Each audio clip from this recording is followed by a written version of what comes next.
Wall Street berakhir hijau, saham Netflix hingga Marvel melesat. NWYORK, KOMPAS.com Bursa Saham AS atau Wall Street ditutup menguat pada perdagangan Kamis 23 Maret 2023 waktu setempat. Pergerakan saham pada perdagangan hari Kamis dibayangi oleh kenaikan suku bunga The Fed yang diperkirakan akan segera berakhir. Indeks Dow Jones Industrial Average DJIA menguat 0,23%, sementara S&P 500 ditutup naik 0,29%. Dan indeks saham acuan teknologi atau Nasdaq berakhir menguat 1,8%.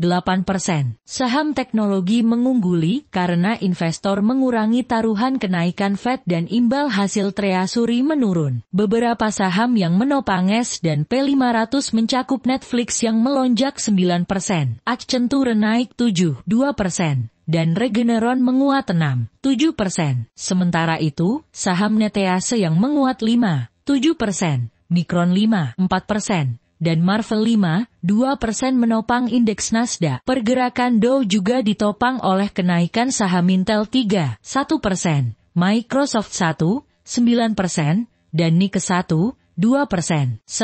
Saham teknologi merupakan sektor yang paling terpukul usai Federal Reserve menaikkan suku bunga 9 kali berturut-turut dalam kurun waktu 1 tahun terakhir. Pergantian suku bunga yang lebih rendah bulan ini menyebabkan investor kembali ke saham teknologi. Sementara itu, bursa regional turun secara luas, di mana SPDRs dan P Regional Banking ETF KRE kehilangan 2,78%. Hal ini terjadi usai Menteri Keuangan Janet Yellen mengatakan, pemerintah siap untuk mengambil tindakan tambahan jika diperlukan untuk menstabilkan sistem perbankan AS. The Fed menaikkan suku bunga sebesar 25 basis poin pada hari Rabu, atau sesuai dengan ekspektasi. Hal ini mengisyaratkan bahwa kampanye pengetatan untuk melawan inflasi bisa mendekati akhir. Bahkan jika kesengsaraan perbankan telah diatasi dan pelarian deposito telah berakhir, saya tidak berpikir mereka akan menjadi satu-satunya berita utama yang menimbulkan risiko bagi perekonomian, kata Liz Yang, kepala strategi investasi di SoFi, dikutip dari CNBC.